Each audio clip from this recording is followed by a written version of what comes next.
여러분, 정체성이라는 말을 들어보셨습니까? 너는 누구냐?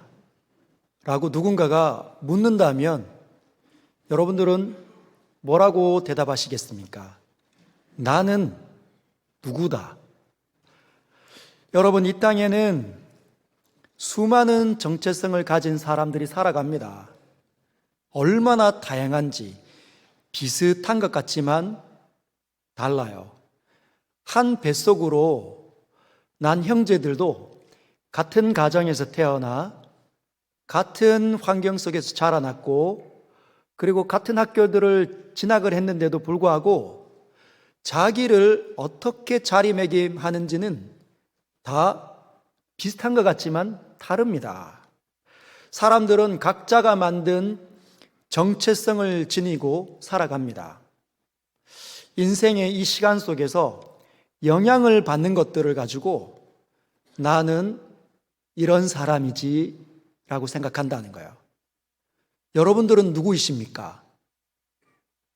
여러분들은 누구라고 대답을 하실 수 있겠습니까? 누군가가 묻는다면 지금 마음에 불현듯 떠오르는 여러분의 정체성은 무엇입니까? 여러분, 어떤 분들은 집안 배경을 가지고 자기의 정체성을 삼는 분들이 계십니다. 오늘날에는 덜한데 예전에는 그런 분들이 꽤 많았어요. 나는 어디 무슨 성씨를 가진 뼈대 있는 가문의 사람이다. 나는 몇 대 종손이다. 예전에 할아버지들, 아버지들 세대에서는 그게 굉장히 중요했습니다. 그래서 태어나는 아이들, 집안에 있는 아이들 모아가지고 명절 때만 되면은 너네들은 어디 지역의 어떤 성씨의 가문 몇 대 손들이다. 우리 집안은 뼈대 있는 집안이니까 너희들 함부로 살면 안 된다. 이렇게 가르쳤다는 거죠. 그래서 과거에는 내가 어떤 집안의 배경의 사람이구나 이것 때문에 자기 정체성을 지니는 사람들이 꽤 있습니다. TV에도 가끔씩 드라마에 그런 장면들이 있잖아요. 그래, 내가 이렇게 세상 어려운 세상 이런 모진 풍파에 쓰러질 필요가 없지. 나는 어떤 성씨 집안의 사람 아닌가 이겨내자. 이런 장면 한두 번 다 보셨을 것 같습니다. 그런 사람들은 집안의 배경이 너무너무 중요하기 때문에 어려움이 일어나든지 아니면 좋은 일이 일어나든지 자기 정체성이 집안 배경입니다. 우리는 흔히들 이 세상에서 경험하는 것들, 부모님들 또는 친구, 학교, 직장 등을 경험하면서 그 속에서 영향을 받을 때 그 영향받는 것을 통해 자기의 정체성, 나는 이런 사람이다 생각하고 산다는 거죠. 학교에 영향받는 사람들이 꽤 있습니다. 대구 안에 가장 좋은 학교, 나는 적어도 이런 학교 나왔어 하고 뿌듯해하거나 사람들한테 이야기합니다. 아니면 우리나라 전체에 우리나라에서 이런 학교 누가 들어가기 쉬운가? 나는 그 학교 나온 사람이야 라고 이야기하는 사람들도 있고, 그런 학교의 배경이 없는 사람들은 뭐 크게 내세울 것이 없으니까 나는 뭐라고 얘기하지? 자기의 정체성을 떠올리는 만한 것들을 찾는다는 것이에요. 우리는 이 시간 속에서 지금 현재 나에게 영향을 주는 것들에 의해서 자기를 자리매김합니다. 나는 누구라고 소개한다는 거죠. 학위나 재산이 좀 많고 지식이나 실력이 좀 뛰어나면 남들보다 환경이 좋으면 나는 좀 괜찮은 사람이다. 나는 잘난 사람이다. 라고 이야기하지만 그런 내세울 만한 것이 없는 사람들은 나는 참 지지리도 복도 없는 사람인가 봐. 부모도 변변치 않고 학벌도 그렇게 뛰어난 것도 아니고 내 직장도 그렇고 지금 있는 상황도 만만치 않으니 나는 그냥 그저 그래. 누군가 물으면 그냥 웃고 마는 거죠. 현재 있는 상황이 내 정체성에 영향을 준다는 거예요. 여러분들은 누구이십니까? 누군가가 여러분에게 진지하게 묻는다면 여러분들은 뭐라고 대답을 하시겠습니까? 이 세상에 있는 수많은 사람들은 돈이나 학벌이나 명예와 또는 가지고 있는 지식, 지혜 또는 지위 가지고 환경 가지고 자기를 표현하지만 여기에 예배하러 들어온 저와 여러분들은 달라야 합니다. 우리는 돈, 지위, 실력 이런 것들이 영향을 받을 수밖에 없지만 그런 것으로 우리의 정체성을 삼는 사람들이 아닙니다. 여러분 반드시 아십시오. 우리는 그런 것들로 우리 자신을 뛰어나게 표현한다든지 아니면 형편없는 사람으로 평가하지 않습니다. 그럼 우리는 무엇으로 평가할까요? 우리는 무엇으로 우리 정체성을 삼고 있습니까? 하나님으로 정체성을 삼으시길 주 예수 그리스도의 이름으로 축복합니다. 하나님으로 이어진 사람들은 과거에는 돈, 힘, 재산 또는 집안의 배경 모든 것으로 자기를 드러냈다면 하나님 만나는 그 즉시 그 모든 것들은 하나님 앞에 빛을 잃게 되기 때문에 가장 존귀한 분, 가장 뛰어나신 그 하나님으로 정체성을 삼기 시작한다는 거예요. 여러분 그렇게 하나님으로 이어지기를 반복하고 강하면 강할수록 그 사람은 세상의 일로 인해서 염려하거나 또는 세상의 일이 너무 잘 됐기 때문에 그것에 좌우되는 사람이 되지 않습니다. 굉장히 강한 사람이 되는 거죠. 왜? 하나님보다 강하신 분이 없기 때문에. 여러분 다윗을 한번 떠올려 보십시오. 다윗은 어떤 사람이었을까요? 다윗의 일화가 이렇게 되어져 있습니다. 사무엘상 17장 26절. 다윗이 곁에 서 있는 사람들에게 말하이르되, 다윗이 한 전쟁터에 갔는데 전쟁터에서 있는 사람들에게 묻는 겁니다. 이 블레셋 사람을 죽여 이스라엘의 치욕을 제거하는 사람에게는 어떠한 대우를 하겠느냐? 그러면서 묻습니다. 이 할례받지 않은 블레셋 사람이 누구이기에 살아계신 하나님의 군대를 모욕하겠느냐? 여러분 이 할례받지 않은 블레셋 사람이 누구입니까? 기골이 장대한, 다른 사람들보다 키가 월등하게 큰, 머리도 엄청 크고 다리도 엄청 길고 크고 손바닥만 해도 소뚜껑만한 한 방 맞으면 날아가는 거죠. 그가 잡는 방패와 창과 칼은 얼마나 무겁고 클까요? 여러분 그 사람을 가리켜 그 사람의 이름이 뭡니까? 골리앗. 근데 다윗에게는 그 사람의 이름조차 관심이 없습니다. 이 할례받지 못한 사람이 누구이기에 하나님의 군대를 모욕하냐? 지금 다윗의 마음에는 분노가 일어났습니다. 감히 하나님의 군대를 이 할례받지 못한 사람이 모욕해? 여러분 사람들은 어떤 반응이었을까요? 지금 26절이니까 두 절 앞으로 거슬러 가면 24절에 이렇게 되어 있습니다. 이스라엘 모든 사람이 그 사람, 골리앗이죠, 그 사람을 보고 심히 두려워하여 그 앞에서 도망하여. 여러분 똑같이 이스라엘 사람입니다. 다윗은 이스라엘 사람 아닙니까?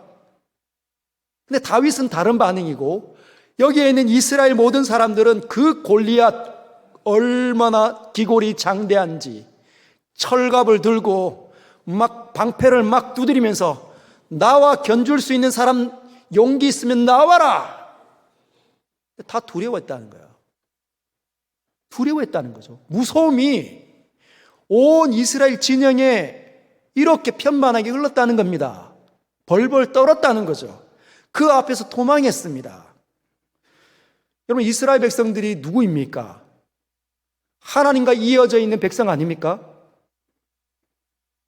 그런데 하나님을 보지 못하고 있다는 거예요. 근데 그 진영에 누구만 봅니까? 다윗만 보고 있다는 거예요. 다윗만. 모든 사람에게 절망감과 두려움을 안겨다주는 그 상황이 기골이 장대한 골리앗이 다윗에게는 아무것도 아닌 것처럼 보였다는 거죠. 여러분은 지금 여러분이 처한 상황이 어떻게 해석이 됩니까? 하나님과 이어져 있습니까? 그래서 세상과 맞짱뜰 용기를 갖고 있습니까? 여러분은 무엇으로 지금 자기 자신을 세상 속에 있는 자기 자신이라 정체성을 삼고 있습니까? 나는 두 아이의 아빠. 그거인가요? 여러분, 갈렙이라는 사람을 한번 떠올려 보십시오. 갈렙이 가나안 땅을 정탐하고 12명의 정탐꾼 그 무리 속에 들어가서 40일 동안 정탐하고 이스라엘 백성에게 나왔습니다. 그러면서 민수기 13장 30절 이렇게 이야기합니다. 갈렙이 모세 앞에서 백성을 조용하게 하고, 여러분 조용하십시오. 갈렙이 이야기합니다. 우리가 곧 올라가서 그 땅을 취하자. 능히 이길 거다. 얘기합니다. 그런데 31절, 그와 함께 올라갔던 사람들은 이르되 우리는 능히 올라가서 그 백성을 치지 못하리라. 그들은 우리보다 강하니라. 함께 갔던 사람들은 지금 자신들의 눈을 통하여서 뚫고 들어오는 현재적인 상황이 만만치 않다고 해석을 했습니다. 우리는 못해. 우리가 무슨 실력이 있어? 그들은 우리보다 강한데. 그렇게 두려움 가운데 사로잡혀 있는데 갈렙과 여호수아만은 달랐다는 거예요. 아니, 올라가자. 능히 취할 것이다. 왜? 하나님께서 우리와 함께 하시니까. 여러분, 10가지 재앙을 이집트에, 애굽 땅에 하나님께서 베풀어 주셨고 홍해를 갈라내셨습니다. 광야에서 반석을 터뜨려 모든 백성이 마시고 만나가 내리고 메추라기가 몰려옴을 통해서 배고픔을 해결했다는 것이죠. 하나님의 역사를 그들이 경험했는데도 불구하고 10명의 정탐꾼들은 우리는 안 된다. 여러분은 어떻습니까? 여러분은 이 세상의 삶 속에서 보이지 않는 하나님을 보고 있습니까? 그 하나님께서 만들어내는 그 엄청난 시각을 갖고 이 세상에 살고 있는, 하나님과 이어져 있는 정체성을 가지고 있는 사람입니까? 아니면 하나님은 기억이 안 나고 이 세상 속에서 나는 의사요, 나는 교수요, 나는 직장의 한 부장이고 또는 사장이고, 이것이 저와 여러분들의 이 세상 속에서 살만한 힘을 가진 정체성으로 보고 있습니까? 오늘 여러분 본문에 그 엄청난 정체성의 변화에 직면한 사람이 등장하고 있습니다. 고넬료. 이름이 고넬료. 헬라 원문에는 코넬리우스. 여러분, 이 사람은 잘난 사람입니다. 너무너무 잘난 사람, 남부럽지 않은 사람.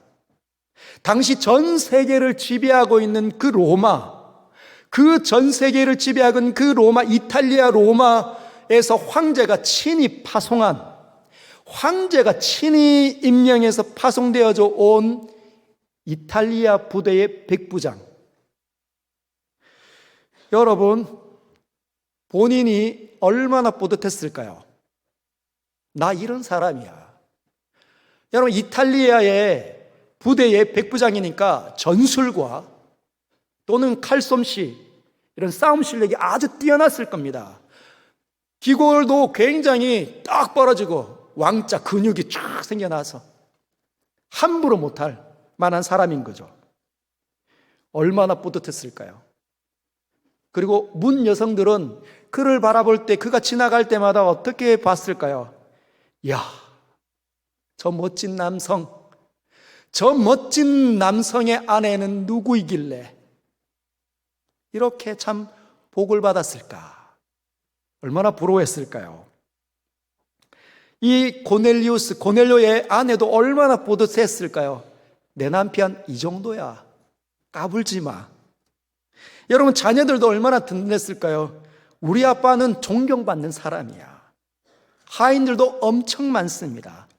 고넬리우스가 살고 있는 그 집은 대리석으로 쫙 올라가 있는 금칠한, 얼마나 당당하게 자신감 있게 살았을까요? 여러분들은 자신감 있습니까? 이 세상을 살면서 정말 떵떵거릴 만한 여러분 정체성을 가지고 있습니까? 고넬료가 부럽습니까? 부러우면 지는 겁니다. 여러분, 그런데 이 고넬료가 이렇게 세상 사람들이 바라봤을 때 그렇게 잘난 사람, 자기 자신도 잘났다고 생각할 만한 그런 정체성의 사람이 지금 복음 앞에서 무너지고 있다는 거예요. 복음 앞에 다 있기 때문에 복음이 그 사람을 송두리째 뒤집어 엎어 놓을 겁니다. 여러분, 그는 지금 베드로 앞에 앉아 있지만 그의 심령의 상태는 어떤 상태죠? 사도행전 10장 33절 한번 다시 읽어볼까요? 우리 같이 한번 읽겠습니다. 고넬료의 마음으로 한번 읽도록 하겠습니다. 시작.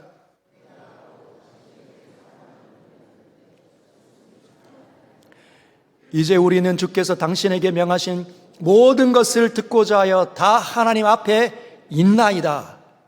여러분, 이 말에 고넬료가 어떤 마음입니까? 간절함. 하나님께 완전히 집중하고 있는 모든 것들이, 온몸의 세포가 하나님께로 완전 쏠려 있다는 거죠. 베드로의 입에서 떨어지는 하나님의 말씀을 내가 듣고자 한다 하고 강렬한 소망을 갖고 있습니다. 이제 복음이 그에게 떨어지는데 어떻게 할까요? 그냥 관심 없이 듣다가 지나가는 게 아닙니다. 그냥 듣고 한쪽으로 빠지는 게 아닙니다. 강렬한 마음을 갖고 복음이 쏟아질 때 어떤 일이 일어나겠습니까? 여러분, 이 고넬료를 위해서 하나님께서 지금 복음을 예비하셨습니다. 그를 복음으로 변화시키기 위해서, 그가 가지고 있었던 정체성을 뒤집어서 복음으로 인하여 하나님의 사람으로 이끌기 위해서 하나님께서는 모든 것들을 기다리셨다는 거예요. 고넬료를 이탈리아 로마에서 이 지금 이스라엘 변방의 나라 이스라엘 가이사랴로 옮기시는 분이 황제가 아니라, 친히 명령을 내려 너는 가라고 했던 황제가 아니라 그 황제를 움직이신 하나님이시라는 겁니다. 고넬료를 이 땅으로 이끈신 분은 하나님이셨습니다.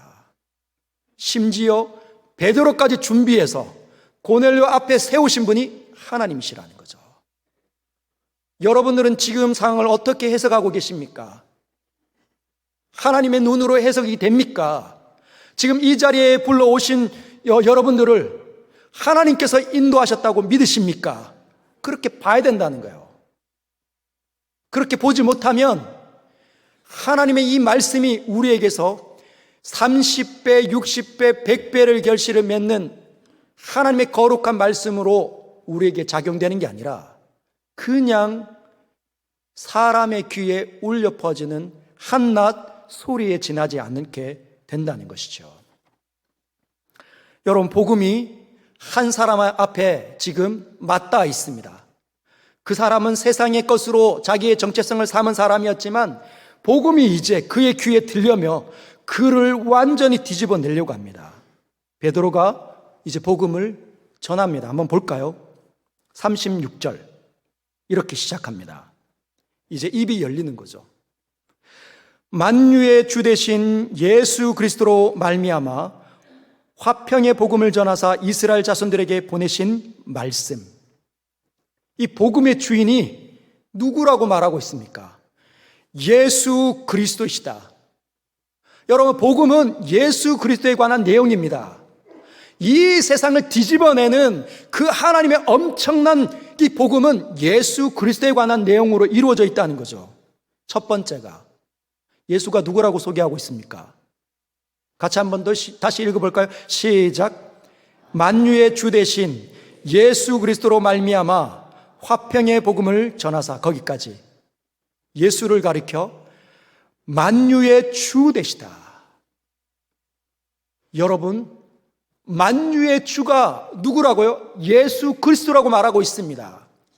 온 땅에 있는 편만하게 있는 모든 생명체들 뿐만 아니라 존재하는 그 모든 것들의 주인이 누구라고요? 예수 그리스도시다. 그분이 지금 복음을 가지고 너에게 말하고 있다는 겁니다. Everything, all thing. 여러분, 그 속에 누가 있습니까? 나도 있고 옆에 사람도 있고 우리 여러분들도 있습니다. 뿐만 아니라 우리를 괴롭게 하거나 우리에게 다가와 있는 모든 상황과 사건들과 사람들까지도 하나님께서 주인이시라는 거죠. 그 사실을 알아라는 겁니다. 고넬료에게 지금 이야기합니다. 너를 이 땅에 보내신 이가 황제가 아니다. 너의 주인인 네가 아니라 누구라고 얘기합니까? 예수 그리스도이시다. 그걸 선언하고 있습니다. 그래서 생각 자체를 송두리째 바꿔내라고 말하고 있다는 거예요. 내가 내 주인이 아니었구나. 여러분은 예수께서 주인이라는 사실을 알고 있습니까? 예수께서 여러분들의 주인이라는 사실을 알고 있습니까? 만약에 모른다면 아직 복음이 여러분의 심령에 부딪혀 온 적이 없는 거라는 거죠. 여러분, 우리는 우리의 인생이 마치 나의 것인 것처럼 살지만 아닙니다. 우리의 인생이 우리 마음대로 사라진 적이 어디 있습니까? 여러분, 내가 원하는 직업, 여러분이 원하는 직업 지금 옛날에 원했던 직업일까요? 아닙니다. 대다수의 사람들은 내가 원하지 않는데, 내가 전공한 게 아닌데 알 수 없는 힘에 의해서 이끌려서 지금 그 업에 종사하고 있는 사람들이 대다수입니다. 환경들도 마찬가지예요. 내가 원하는 사람 아니지만 나에게 아내로, 남편으로 주어집니다. 자녀들도 마찬가지죠. 우리의 인생에 어떤 놀라운 힘이 작용하고 있다는 것입니다. 그분이 누구시라고요? 예수 그리스도이시다. 고넬료는 지금 생각 속에 새로운 관점을 갖고 마음속에 심기고 있습니다. 아, 내가 내 주인이 아니구나. 내가 내 주인인 줄을 알고 내가 착각하며 살았구나. 내 주인이 따로 있었구나. 그분이 지금 나를 찾아오셨구나. 내 마음을 두드리고 있구나. 여러분, 간절하게 봤는데 심령에 콱 박히는 겁니다. 아, 내가 내 주인이 아니구나. 겸손해지는 거죠. 엎드려지는 겁니다. 그러면서 이렇게 이야기합니다. 예수 그리스도로 말미암아 화평의 복음을 전하사. 예수께서 가지고 오신 그 놀라운 복음이 만들어내는 것은 뭐냐? 화평. 한번 따라할까요? 화평을 누리시길 바랍니다. 여러분, 예수께서 이 땅에 들고 오신 것은 그 목적이 화평입니다. 화평을 영어로 표현하면 평화죠. 평화, peace, 샬롬, 평강으로 번역될 수 있습니다. 예수께서 이 땅에 가지고 온 엄청난 그 일이 뭐냐? 평화, peace, 샬롬이라는 겁니다. 그러면 반대로 예수께서 이 땅에 오시기 전의 상태는 평화가 없었다는 것을 의미한다는 거예요. 고넬료에게 이야기합니다. 네가 평화를 맛보는 시대에 있는 것 같지만 평화는 이 땅에 없었다. 여러분, 평화의 반대가 뭐라고 생각하십니까? 평화의 반대, 깨뜨려짐, 깨어짐인 거죠. 깨어짐. 마음에 샬롬이 있을 때가 이게 평화인데, 평강인데, 이 마음이 깨뜨려지는 상태에 놓여 있다는 거예요. 사람들이 끝없는 절망감, 사람들은 끝없는 절망감에 시달립니다. 왜요? 하나님을 잃어버린 채 이 땅에 태어났다 보니까 평화가 없는 상태로 태어나 있는 거죠. 평화가 있는 것처럼 보이지만 순간적으로 사라집니다. 그게 우리의 인생의 모습들이에요. 여러분, 사람들이 태어나서 이렇게 결혼하면 정말 행복하겠다. 결혼을 못한 사람들은 결혼하면 너무 행복할 거라고 생각을 합니다. 결혼을 해보십시오. 그 결혼을 지탱해내고 유지하기 위해서는 수많은 문제에 봉착할 수밖에 없습니다. 근데 해낼 수 있습니까? 얼마나 어려운지. 아이를 낳지 못하는 사람들은 아이를 가지면 정말 좋을 거라고 생각합니다. 그러나 아이가 태어나면 그 아이를 양육하고 가르치고 먹이는데 얼마나 많은 시간과 에너지와 돈이 드는지 몰라요. 그럴 때마다 무너지는 건 뭐죠? 우리 본성. 왜 이렇게 힘들까? 왜 이렇게 안 될까? 회의감에 시달리는 겁니다. 여러분, 가만히 있으면, 정말 가만히 있으면 이 상황이, 나에게 찾아온 이 평화가, 이 샬롬이 유지될 것처럼 생각하지만, 이제는 좀 살만한데 아무 일이 제발 안 일어났으면 좋겠다 생각하지만 금방 변화된다는 거예요.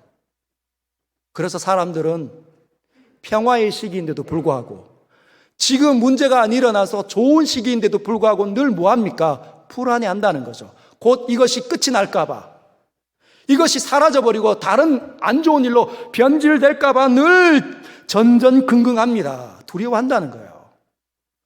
그것이 이 세상 사람들의 삶의 모습들입니다. 평생 사랑하며 살고 싶지만, 평생 행복해하며 살고 싶지만 늘 헛걱거리는 거죠. 왜? 마음에 깨트림이 일어나 있기 때문에. 그래서 예수께서 이 땅에 오신 겁니다. 인생에 처하고 있는 그 모든 깨트림을 다 뒤집어 엎어버리시기 위해서, 평화를 가지고 오시기 위해서. 그분이 오셔서 무슨 일을 하셨을까요? 여러분, 이제 고넬료에게 복음의 이 진수를 이야기하기 시작합니다. 한번 볼까요? 38절 우리 같이 한번 읽어보겠습니다. 시작. 하나님이 나사렛 예수에게 성령과 능력을 기름 붓듯 하셨음에 그가 두루 다니시며 선한 일을 행하시고 마귀에게 눌린 모든 사람을 고치셨으니 이는 하나님이 함께 하셨습니다. 예수 그리스도, 그분이 어떻게 화평을 만들어내는지, 복음의 주인으로서 행동하셨는지 두루 다니면서, 그분이 온 땅을 두루 다니시면서 뭔 일을 하시나? 첫 번째, 선한 일을 행하십니다. 선하다. 선하지 못한 일에, 상황에 처해져 있는 사람들을 만나면서 그 사람들을 선으로 이끌어오는 겁니다. 마음에 분노가 치밀어 오르는 사람, 미움이 가득한 사람, 이 사람들의 심령을 바꾸어내는 거죠. 선한 일을 행하십니다. 그들을 괴롭게 했던 모든 질병들을 꾸짖으시고 고쳐내셨다는 거죠. 그분이 안수하면 질병이 떨어져 나갑니다. 뿐만 아니라 마귀에게 눌린 사람을 고치셨다. 여러분, 마귀에게 눌린 사람을 고치셨다 말합니다. 믿음이 좋은 사람들은 보이지 않는 하나님, 영으로 존재하신 그 하나님을 인식합니다. 그게 믿음의 일이에요. 믿음 있는 사람은 믿음을 통해서 보이지 않는 하나님을 마치 보는 것처럼 살아갑니다. 그래서 믿음의 사람이라고 얘기해요. 믿음이 없거나 믿음이 약해져 버리면 영으로 존재하시는 보이지 않는 하나님을 보지 못하는 거죠. 인식할 수가 없습니다. 그럼 뭐만 보일까요? 내 삶이 전부인 거예요. 이 땅에서의 삶이 전부인 것처럼 인식되게 삽니다. 그러면 무슨 일까지 일어났냐? 영적인 어둠의 실체까지도 인식하지 못합니다. 여러분, 성경은 반드시 이야기합니다. 우리가 이 땅에 존재하지만 영적인 실체들도 있다는 거예요. 거기에 마귀, 사탄, 오늘 본문에 보면 마귀는 디아블로, 악마입니다. 악마. 그것들이 사람들을 누른다는 거죠.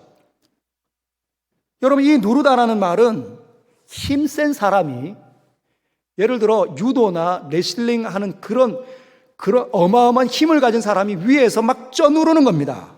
막 강압하게 목을 콱 잡고 쪄누르는 거예요. 그럼 어떻게 됩니까? 팔이 막 부러질 것 같고 목이 막 잘려나갈 것 같고 숨이 안 쉬어지는 거죠. 헉헉거립니다. 현기증이 막 나는 거지요. 여러분, 마귀가 사람들을 노략질하고 장난질 치는데 현기증이 막 일어나는 거예요. 이해가 안 됩니다. 왜 내 삶이 이런지.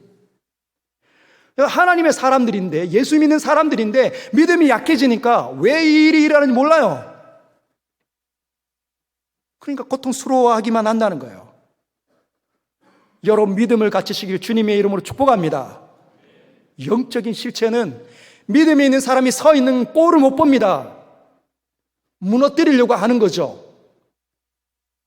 말이 거칠어지고 마음에 분노가 일어나고 막 시기가 일어나고 다투고 싶고 싸우고 싶고 모든 걸 던져버리고 싶어요. 여러분, 그런 사람의 표정을 보십시오. 하나님 믿는 사람입니까? 아니면 마귀를 닮았습니까? 마귀를 닮아 있는 거죠. 근데 본인 몰라요. 본인이 모릅니다. 내 마음이 이렇게 황폐해졌는지 모래알을 씹는 것 같은 상황인지 모른다는 거예요. 그러나 여러분, 예수께서 그래서 오셨다는 겁니다. 그래서 모든 것들을 다 뒤집어 엎으시고 고쳐내시는 분이십니다.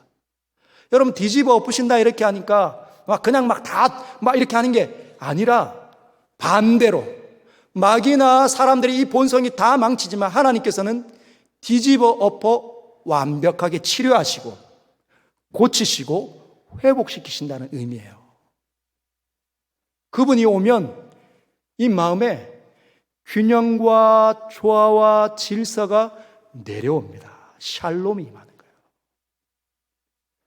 그럼 마귀에 눌려 있다가 풀어지면 자유가 오겠죠.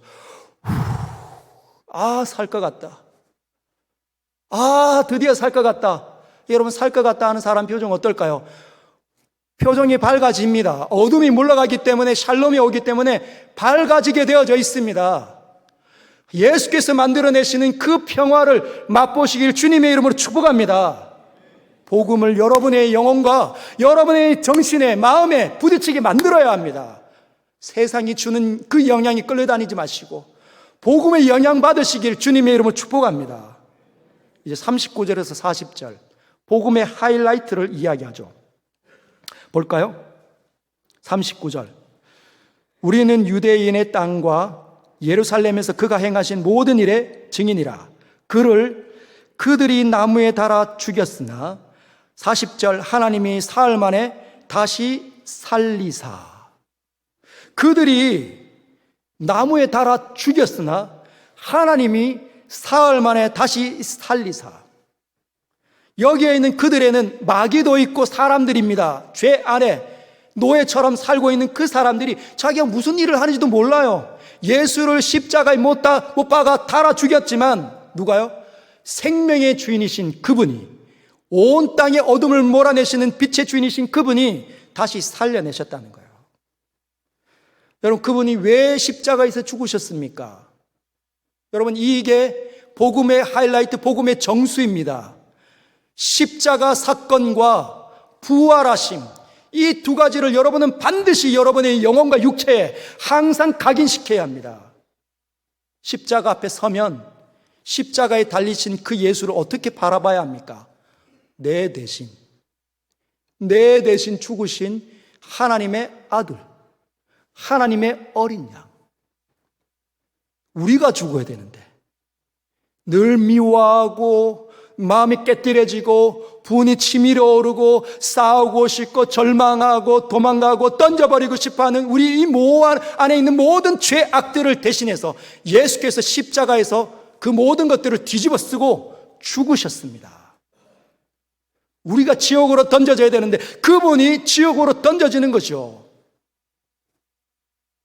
여러분, 오늘 본문을 보면 사흘 만에 다시 살리셨다. 예수께서 죽음을 3일 동안 다 당하신 겁니다. 3일은 굉장히 중요한 메시지를 담고 있습니다. 베드로가 예수님을 부인하잖아요. 3일은 굉장히 중요한 메시지를 담고 있습니다. 베드로가 예수님을 부인하잖아요. 3일은 굉장히 중요한 메시지를 담고 있습니다. 3일은 굉장히 중요한 메시지를 담고 있습니다. 3일은 굉장히 중요한 메시지를 담고 있습니다. 3일은 굉장히 중요한 메시지를 담고 있습니다. 3일은 굉장히 중요한 메시지를 담고 있습니다. 예수님을 부인하잖아요. 몇 번 부인합니까? 3번. 네가 새벽닭 울기 전에 나를 모른다 3번 부인할 것이다. 베드로가 뭐라고 얘기합니까? 천만에요. 저는 안 그렇습니다. 제가 어떻게 해요? 제가 주님을 그렇게 사랑하는데. 근데 3번 부인했어요. 왜 3번일까요?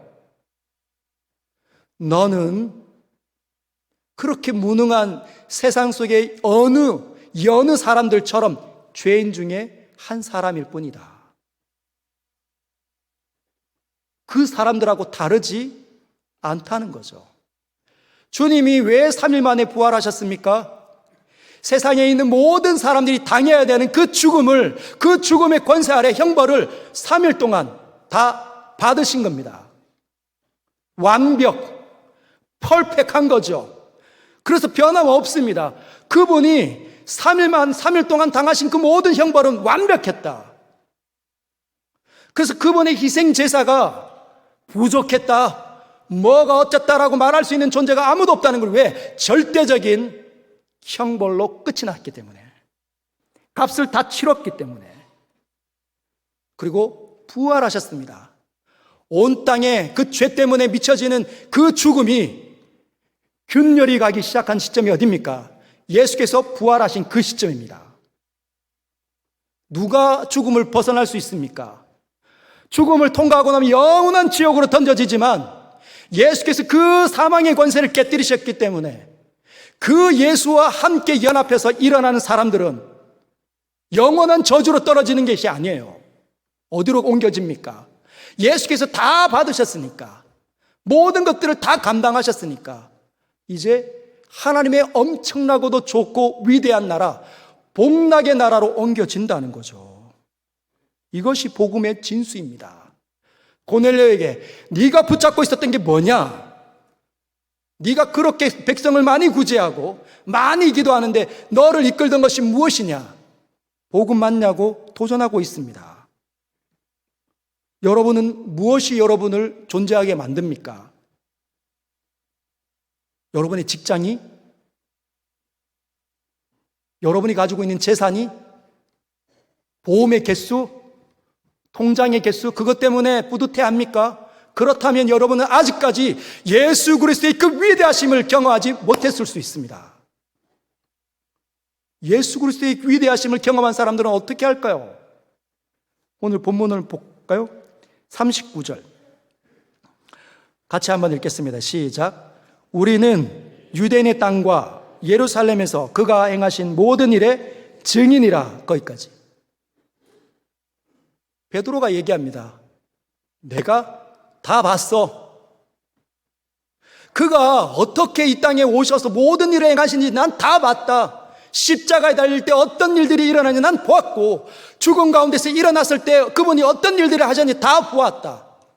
그리고 그분이 승천하시기 전에 우리에게 말씀하셨던 그 모든 것들이 뭔지 보았고, 그리고 그분이 그 하나님 우편으로 가셨지만 여전히 그분이 주시는 성령의 힘을 힘입어 우리가 그분이 하던 일을 하고 있다 말합니다. 나 보고 있어. 나 보고 있어. 여러분, 여기에 놀라운 신비가 있지 않습니까? 베드로가 지금 증인이잖아요. 여기 지금 베드로가 있어요. 베드로가 지금 수많은 자기가 보았던 것들을 자기의 판단을 가지고, 자기의 가치관 가지고, 성경적인 기독교적인 세계를 가지고 다 이야기를 하고 있습니다. 누가 듣습니까? 고넬료와 고넬료 가족들이 지금 듣고 있습니다. 여기는 증인이고 여기는 듣고 있죠. 증거하는 것들을 듣고 있습니다. 근데 놀라운 건 이 고넬료가 앞으로 무슨 일을 할까요? 증인으로 바뀌어간다는 거예요. 이게 기독교의 본질입니다. 여러분, 지금 우리가 사도행전 10장을 지금 들여다보고 있는데, 여러분 10장이 시작하면서 가이사랴에 고넬료라 하는 사람이 있으니라고 시작하잖아요. 10장이 굉장히 깁니다. 고넬료 한 사람에게 집중되어져서 펼쳐지는 스토리가 한 장 전체에 할애되고 있다는 거예요. 왜 하나님께서 이 고넬료, 그냥 고넬료란 사람이 있었는데 복음 받고 구원받았더라 이렇게 하지 않았을까요? 왜 하나님께서는 우리의 모든 시선을 오랫동안 고넬료에게 집중하게 하셨을까요? 하나님에게는 고넬료가 매우 중요한 사람이니까. 어떻게 중요할까요? 그는 앞으로 로마로 다시 돌아갈 것 아닙니까? 이탈리아 로마로. 황제가 다시 오라고 하면 갈 겁니다. 가서 뭘 할까요? 이 사람이 지금 증인의 입을 통해서 복음을 들었지만 복음으로 마음에 부딪혀서 완전히 송두리째 복음의 사람이 되면, 하나님의 사람이 되면 그가 고국으로 돌아가 로마에서 교회를 세우는데 중요한 사람이 되기 때문입니다. 그가 이제 증인이 되는 거예요. 여러분, 저도 고등학교 1학년 때 친구의 손에 이끌림 받아서 교회에 나오기 시작했습니다. 베드로가 뭔지, 다윗이 뭔지 관심도 없었고 헌금 내는 것도 너무 아까웠고 그랬던 사람입니다. 그러나 지금 이 자리에 여러분이 보시는 것처럼 서서 예수 그리스도를 막 핏대를 세우면서 여러분에게 강력하게 전하고 있는 목사가 됐어요. 왜 그랬을까요? 직장에 어디 갈 데가 없으니까 제가 목사하고 있을까요? 아닙니다. 경험했기 때문에.